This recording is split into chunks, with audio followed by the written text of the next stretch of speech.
Hey, welcome to the Recovery 180 podcast. Today we have Dawn all the way from the Maritimes. And so we're going to change things up a little bit. She's here to share what it's like to live with somebody, a spouse, another person in addiction. And I've got a whole list of things about her. She's a wife, a mom to two growing kids, right? Right. Was a women's campus director at Wagner Hills Recovery Center out here in British Columbia a while back. Then they moved to Nova Scotia, and she's co-founder and director of the Helm, which is a men's recovery center out there in Nova Scotia. Plus, when she was in BC, she was also one of the lead members of Recovery Church at Christian Life Assembly. Busy, busy, busy. And she's telling me that she's retired now. Do you ever really retire? No, because we started a homestead and who knows what this will end up being. But There yeah, you go. no, we're always busy, but that's okay. So where are your roots? Where are you originally from? Uh, I am 51 years old and I have spent a third of my life in Nova Scotia, where I was born, Hmm. uh, a third in British Columbia, where my father is from. Right. My mom's from here. And then a third of my life and my adolescence and my young adulthood was in Toronto, actually. Okay. So So I back to my roots here in Nova Scotia. So you've literally been across Canada Yes. in your journey, you Yeah. know. So We've driven across Canada 3 times too. So yeah. So we want to kind of get right at it because the purpose of this is not so much to talk about you and addiction, but how addiction has affected you in your life. And so maybe if you just want to kind of get us going on how your life and your connection with Kevin and all that, how that all got started, and maybe just a little bit about where that went from there. yeah. Um, I briefly touched on being raised in my adolescence in Toronto, and that was with my single mom who left Nova Scotia to go there for work. And so those were the years where I needed the church and my roots the most. And sadly, that was when I kind of fell away from my upbringing. Mm, And so started getting myself into trouble, in my late teens, right, like the right, kids who aren't, entrenched in church anymore and following God. right. Moved to BC when I was 21, dropped out of college and moved to BC to get to know my father, who Mm, was not a big part of my childhood and upbringing. And I was at an age where I really wanted to know, where I come from. hmm. And it was probably a year and a half into my time in BC when a coworker actually brought me back to the Lord. And I remembered my roots and all the richness that comes with that, and the health and the healing and the purpose and direction and all of that good stuff. And so I was newly um, living for the Lord and met Kevin. Mm. And I was 23 and he was 19. And I almost didn't date him because I thought he was way too young. The guys I dated before him were way. Robbing the cradle. I Yeah. was, I was. But I had prayed.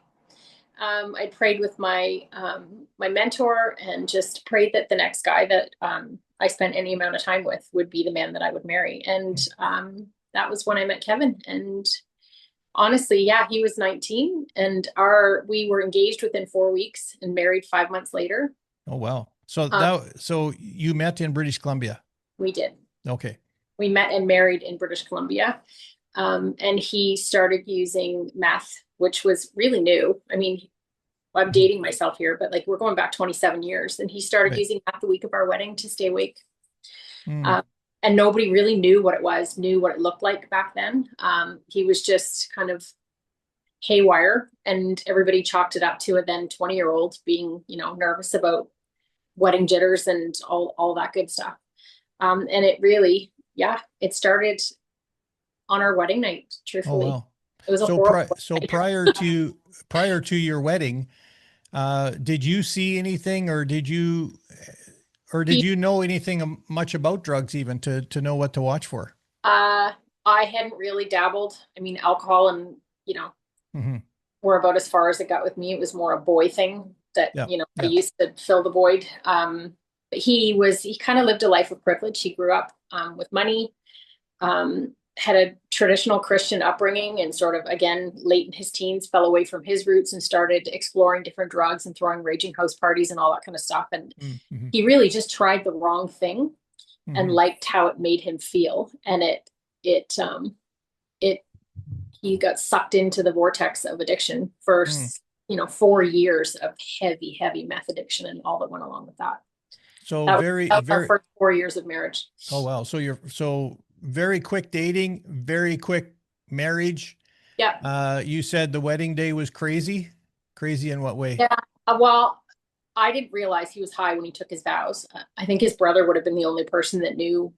We all just thought he was young and nervous. Mm-hmm. But when we left the reception and went to our hotel room, we were flying here to Nova Scotia for our honeymoon and had to get up at 10 a.m. to be at the airport for our flight. And so at 5 a.m., I remember crying myself to sleep because he was screaming at me for being a bad wife, for wanting to go to sleep on my wedding night, that I Oh, gave all well. wedding guests the best of myself on our Mm-hmm. wedding night and Mm. wasn't being a good wife. And I thought, what did I marry?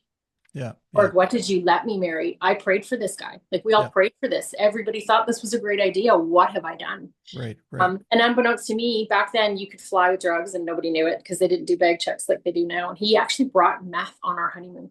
Brought Mm-hmm. drugs across Mm-hmm. Canada to Nova Scotia. Yeah. That's how Wow. that's how fast. I mean, he had only picked up that week and it got him.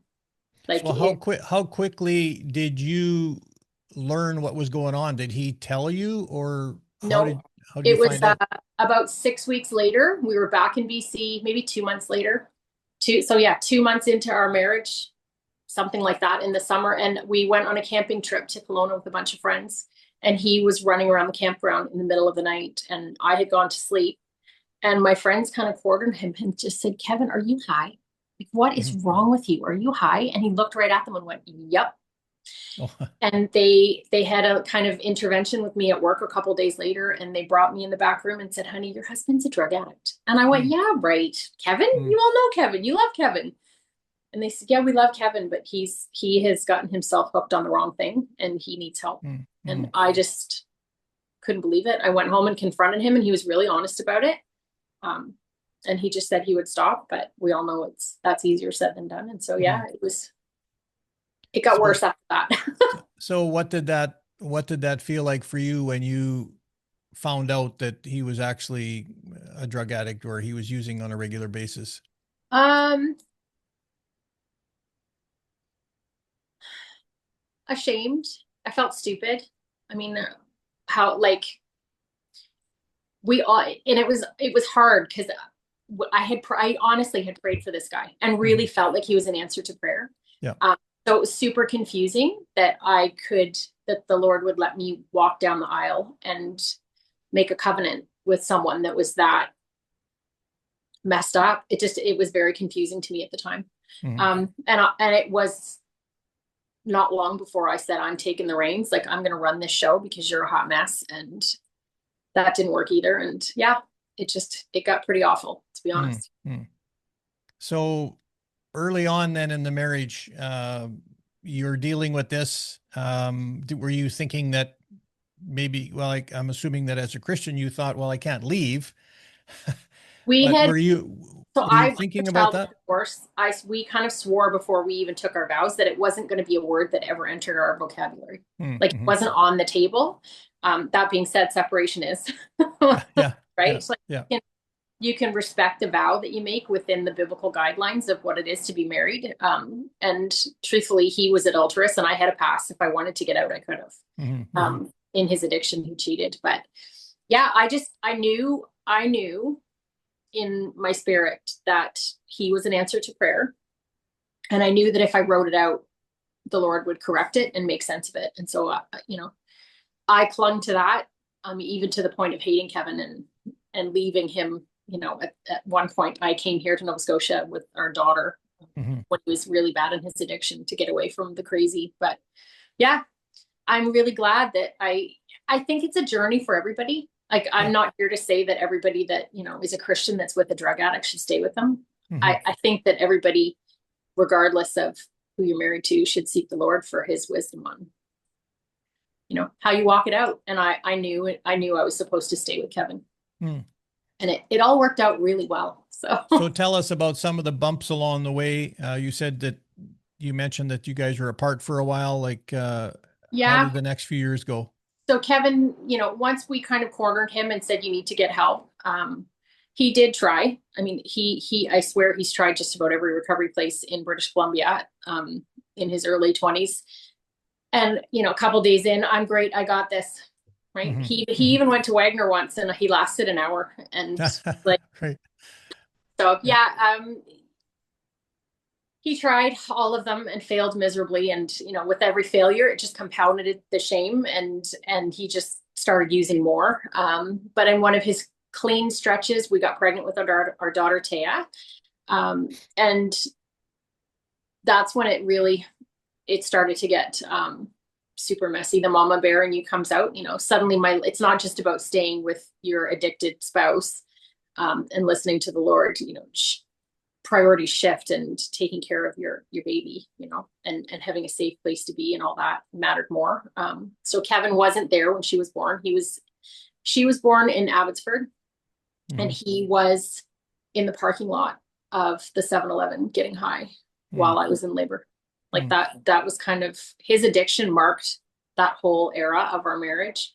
I mean, he traded, the high wasn't enough with meth. And so he started thieving and really getting heavy into that lifestyle, which he didn't even need to. He had money, but he liked the fix he got from stealing things. And so, Hmm. Hmm. he ended up being not a safe person for us to be around. I remember he came home and somebody had left a bullet on his car one day. And he would come home beaten up and come home with like stolen stuff. He was chopping cars in the driveway. It was time for me to get out. Hmm. Yeah. So I just packed my daughter and I up and we moved, here to Nova Scotia and said, if you want to be with us, you need to follow. Hmm. Hmm. And she was probably 8 months old, a year old, something like that. Right. No, it was a year and a half at that time. And he did follow. And my parents bought us an itty bitty house in the middle of nowhere, Nova Scotia, knowing that he couldn't find drugs. A one horse town, like we're talking a small town in Nova Scotia. Hmm. No stoplight kind of town. Yeah. Yeah. Yeah. And Yeah. he couldn't find drugs. And so he knew that he could get a fix from taking ADHD meds and went and got Ritalin off the kids on the playground. And that was our introduction to a new town in Nova Scotia. And so he lasted 10 days and got in his car, quit the job that he had got here, and drove back to Langley to get high and left, my daughter and I here in Nova Scotia by ourselves. And so we lived here for 6 months without him. Hmm. He went back to BC, and that was when he wrapped up his first criminal charges and, was looking at 5 to 7 years in prison Hmm. while I was here. So in the midst of all that turmoil, that's extreme stress and trauma. Like Yeah. besides family, did you have people around you that were support people for you that kind of helped you walk through this, or? Yeah. You really learn pretty quickly. I mean, my mom-in-law, Kevin's mom, was about the only person that, I mean, we kind of had each other. Hmm. She was a stoic Christian woman, didn't really want many people knowing. So because you can't help but feel ashamed for your own people. Like I Right. was ashamed that my husband was living this lifestyle and that's what I married. She was ashamed that this beautiful young man that she raised godly turned out this way. You can't Hmm. help but take some of it. Like, what am I doing wrong? It's just Right. what's natural, right? Right. Um, and so we had each other. Most of my friends, pulled away. They couldn't understand why I would stay married to somebody like that, especially when we didn't date for very long. My father offered to have him killed. Like nobody understood why I would stay with Kevin Hmm. because he Hmm. was such a mess, Glenn. And, Hmm. so it is. I still, like, I speak to people all the time. I just spoke to a beautiful young woman this week. I sat on the phone with her for over an hour because she's with somebody that just started using drugs and they've only been married 4 years. It is such an isolating experience. You Yeah. want to tell the people that you love, and as soon as you do, they never look at them the same. Hmm. Hmm. They never look at your loved one the same. And, one minute you hate them and you want the people in your life to side with you, and then the next minute you say you're going to stay with them and duke it out. And it's a so you learn to not tell very many people So because do you look back on that and think, and I mean, we talk about that in recovery coaching and stuff, is the importance of having people around you that you can trust. Do you feel that if you would have had one or two people that you could have really been tight with through that might have helped carry the weight for you? it absolutely would have. It was a Mm. horribly isolating time. I mean, it definitely changed me. Um, And I think with the move, like I came back here to Nova Scotia and I didn't have a church. And so I was such a new believer. Christian long-term friends, like that wasn't part of my life. I mean, I really only had my mom-in-law. And when we moved here, um, yeah, it was a pretty lonely time. I poured myself into my daughter, to be honest. Mhm. Everything became about Taya and protecting her and raising her. Yeah. So did you get to a point then that you just realized that Kevin had to make this decision that you couldn't make it for him? Yeah, I feel like I did a good job trying to control the parts of our life that I could, like the money and where we were going to live. He had every opportunity to make the right choice and was given, avenues to take where he could get better. And Right. so, I mean, the ball was in his court. And I mean, really, it was the time he spent in jail where he got on his knees and met the Lord that changed everything for us and like changed the trajectory of everything. He just completely changed. The Lord just radically changed Kevin. I watch people walk addiction out for eras and eons and ups and downs, and for him it was 4 years of hard use and Mm. one prayer of radical transformation. And I wish that story were the case for everybody. It's not. We've walked it out with a lot of people. Happens sometimes, but everybody's story is different, right? Yeah. Yeah. We were just really blessed that that was the case for us. Now, I still hated his guts, mind you, and it took Yeah. years of restoration in our marriage. Mhm. I did not like him for a very long time. I think I recall, for those that have been following these podcasts, I think I recall Kevin talking about being in jail when he asked Jesus into his heart, and the change took place, and that he called you Yeah. on the phone and was pitching that to you. And so I was just wondering what your feeling was when you got that call from jail and he was telling you that things had changed. I kind of felt stuck. Like I got what I asked for. Hmm. I really, at this point, like for just shady abandonment, thievery, whiny, emaciated, bottom feeding. Like he was a rotten dude. He Hmm. just was. Like he was not. And so I didn't love him, but I wouldn't leave him. And then he called, everybody talks about new creation in Christ. We throw that around. I'm telling you, he made Kevin new. He didn't Hmm. even sound the same. Once he found the Lord, his voice was even different.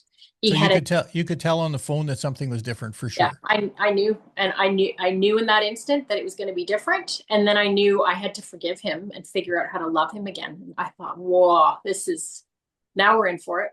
Hmm. And took a really long time. It took Yeah. just as long for me to learn to love and trust him again as it did, the years that he was in addiction, maybe more. Like the So first, how do you begin going about forgiving somebody after all of that? well, forgiveness is a funny thing. Everybody thinks it's just you feel better or you just forget or Hmm. it's just an act of obedience where you say it. Like for me, I just audibly said it to the Lord. Like I forgive him. And I said to Kevin, I forgive you. I don't know what it's going to look like. I don't actually want you to touch me. I don't like you, but I Yep. forgive you. I'm Yep. not sitting Yep. of, I remember praying health over him and blessing over him. And, I've had to do it in years since with other people. And you wait for the Lord to do the inner healing. Hmm. It's not an instantaneous thing. I mean, you forgive, but you don't forget. You forgive, but you still hurt. You forgive, but you still, So is there two parts to that where the forgiveness might be part of it might be I'm forgiving you for your addiction, but I still know that there's a solid person there behind that? Or was it a mix of both? No, I got a new guy.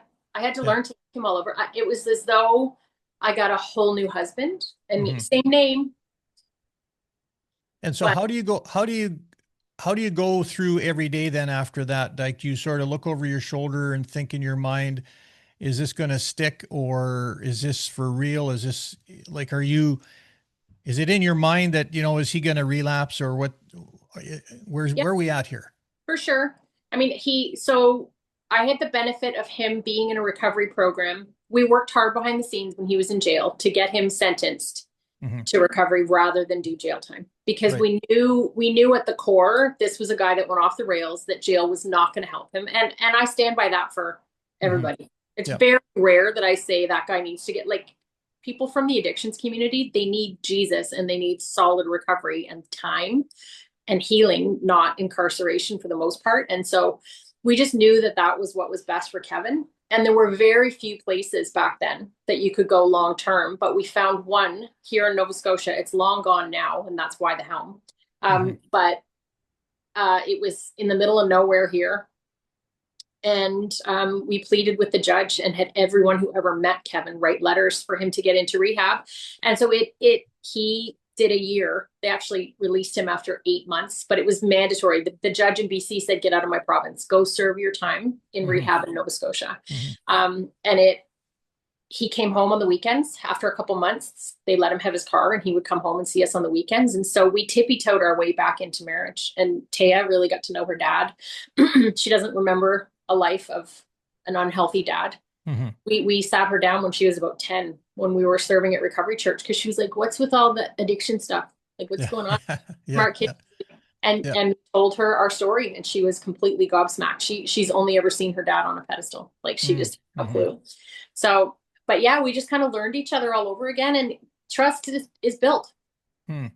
It's like Lego. It's one block on top of the next, and you just time and opportunity, you have to extend it. You have to, knowing full well that you might get burned. And how did you guys get involved? Like, we're kind of winding down here with a few minutes, but like, how did you guys get involved then in Recovery Church and Wagner Hills and the Helm and all that? How did that all come to be? Because that's a really big step from jail. Yeah, it is. So the Lord really planted us in beautiful places here in Nova Scotia. We kind of flipped a few houses and flipped a few neighborhoods and churches and made some amazing connections here, and learned how to have a healthy marriage and how to raise, we got pregnant with Tegan and had him.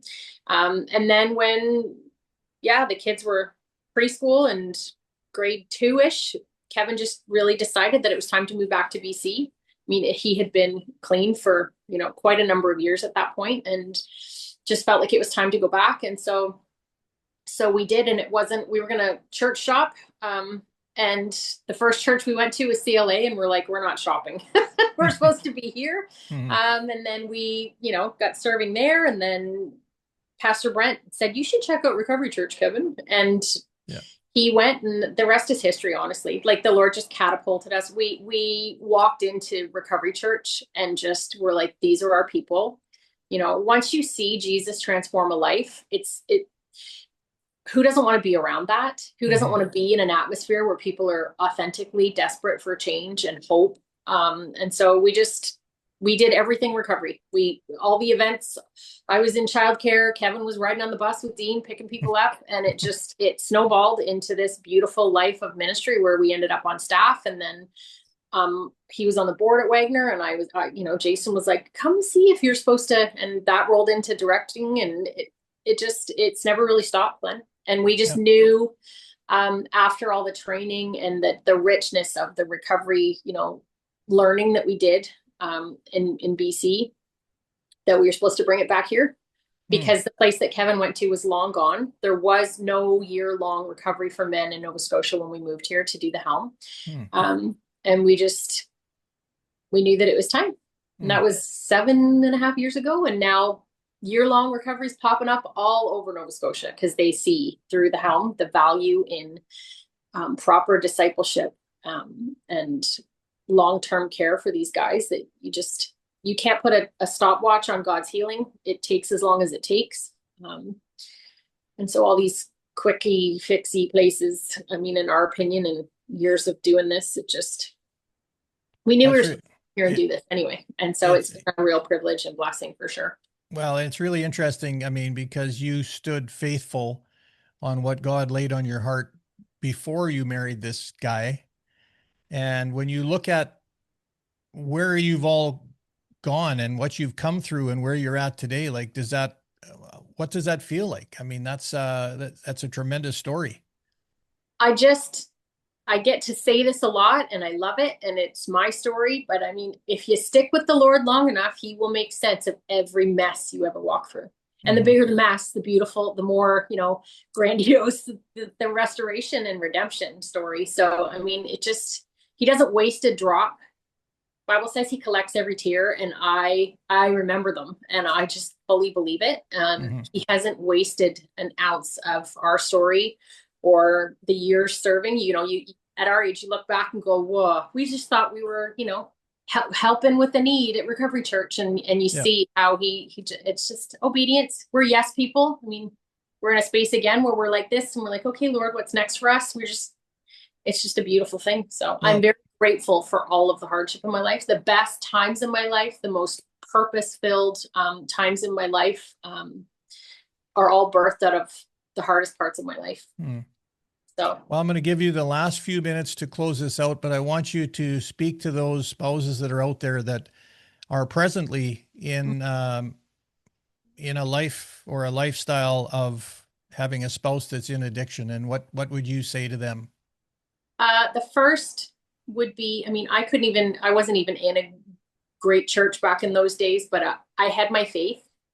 I mean, I think of how much better it would have been if I had an awesome church back then to go to and Christian friends. But I mean, your relationship with Jesus, I just believe all good things come from that, everything good. And so, I mean, healing your own, healing, and just praying for your spouse. I mean, that would be first and foremost. And then just find quality people, even just one trusted friend to share what you're going through with, someone impartial. That's the advice that I give people all the time, because people don't forget what you tell them, and you need a safe sounding board to tell the good, the bad, and the ugly to without them keeping a record of wrongs. And so I think it's really important to find that. Yeah, those are the biggest things that I talk to. And therapy, I mean, we've come a long way in that too. I mean, find a counselor if you want. So, yeah. Yeah, I think that's really important to have community around you and people that you can trust and that you can share and walk with, because they walk with you and then one day you walk with them, right? And so it's a win-win. So thank you, Dawn, very much for sharing this story. It's a great bookend to your husband's story that I did a while back, and I hope that people watch both and listen to both of the podcasts. So thank you very much for taking time from Nova Scotia. And keep doing what you're doing. Ministry never really stops. So thanks for taking time for our podcast, and we'll talk to you guys again. Awesome. Thanks so much. All right. Thank you.